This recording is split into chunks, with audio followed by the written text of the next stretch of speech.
Alors que Galtier est annoncé proche de l'OGC Nice, qu'Ade Cherbi devrait s'engager avec le Shakhtar pour la saison prochaine, à la Juve il est aussi question d'un changement d'entraîneur. Pirlo sur la sellette et un retour d'Allegri à Turin est clairement envisagé. L'aventure s'était terminée en juin 2019, elle avait duré 5 ans, son bilan était plutôt positif, pas mal de titres, 2 finales de Ligue des Champions, un pourcentage de victoires très important, un nombre de points par match très élevé, plus élevé que tous les autres entraîneurs passés par la Juve ces dernières années, mais pas de trophée européen, pas de Ligue des Champions.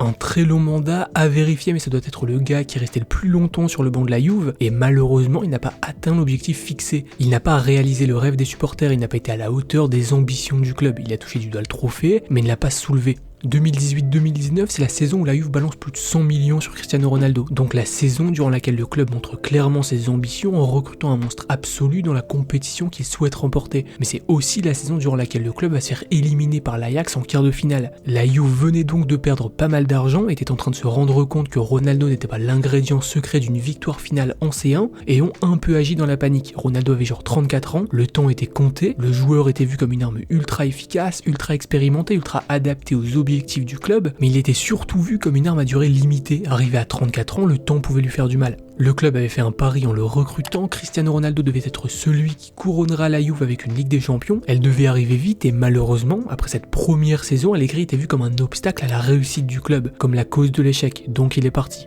Les dirigeants n'aimaient apparemment pas voir cette Juve jouer, trouvaient peut-être que Ronaldo était mal exploité et il fallait réagir avant que leur investissement ne soit tapé par le temps, pour ça que je parle d'une réaction dans la panique. Allegri avait pensé à démissionner en cours de saison, il estimait avoir besoin de changer d'air, de se reposer, de prendre du recul. Il ne se sentait pas ultra soutenu par son club face aux critiques des médias et des supporters, il sentait peut-être que la Juve allait lâcher en fin de saison, il sentait aussi que son aventure avec son effectif était terminée, que le club avait besoin d'un nouveau souffle, donc d'un nouvel entraîneur ou d'un renouvellement d'effectifs. Finalement, Agnelli lui avait demandé de rester et la rupture a bien eu lieu en juin. Depuis la rupture, Allegri ne s'est pas engagé avec un autre club, il a eu des propositions, il a eu des envies et aujourd'hui son envie serait de revenir à Turin. Il aurait refusé le PSG, Arsenal et Chelsea parce qu'il ne voulait pas rejoindre un club à la mi-saison, il aurait refusé le Shakhtar parce que pas vraiment intéressé, il aurait été en contact avec la direction du Real Madrid, celle du Zénith, de Manchester United, de la Roma, du Napoli, mais durant ces 2 dernières années, le club qu'Allegri aurait aimé rejoindre, c'est l'Inter.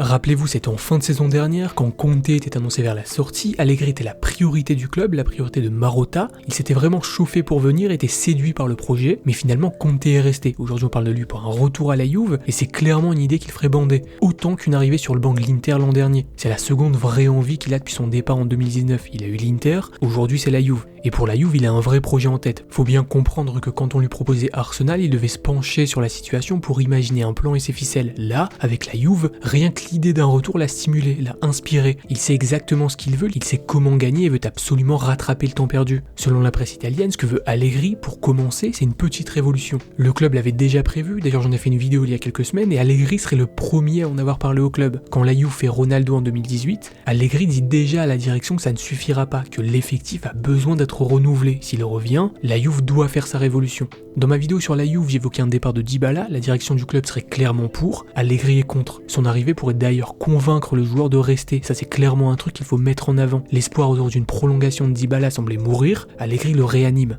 Les deux ont adoré collaborer ensemble et ce qu'aimerait Allegri, c'est construire une équipe autour de l'Argentin. Construire une équipe pour Dybala, il veut que Dybala soit la Juve, que son numéro 10 soit l'image de cette nouvelle génération. Le club voulait que ce soit Ronaldo, d'ailleurs une prolongation était évoquée. On disait aussi que le Portugais serait le capitaine de cette équipe la saison prochaine. Si Allegri arrive, ce ne sera plus d'actualité. Pas mal de joueurs sont annoncés vers la sortie, Ancelotti aimerait récupérer Demiral et Rabiot à Everton, dans le sens inverse, Allegri valide à 200% la piste Moiskin, recruter jeune italien c'est une idée qui plaît à l'entraîneur, donc Locatelli et Donnarumma pareil, c'est validé. De plus, on peut parler de la piste Castrovilli, c'est un joueur que j'avais évoqué il y a 1 an et demi, bientôt 2 ans sur la chaîne, quand il commençait à enchaîner les bonnes prestations sous le maillot de la Fiorentina, et bien lui aussi serait suivi par la Juve et Allegri. On parle beaucoup de Romagnoli, le capitaine de Milan, il n'a toujours pas prolongé, il lui reste 1 an de contrat, la Juve est intéressée pour le récupérer contre quasi rien du tout. On parle d'un échange avec Bernardeschi, pour le moment c'est comme ça que c'est négocié, et Allegri aime bien Romagnoli, il veut voir Chiellini rester, ce serait une de ses conditions, mais veut également préparer sa succession avec une valeur sûre comme Romagnoli, ce qui confirme l'idée de base qui est de recruter jeunes et italiens pour renouveler l'effectif. Pour ceux qui se préparent à tacler la saison de Romagnoli en commentaire, effacez ce que vous vouliez poster, allez voir ma vidéo sur le cas Kimpembe. Je parle de Romagnoli pendant une bonne partie de la vidéo, c'est sûrement plus intéressant que ce que vous vouliez écrire.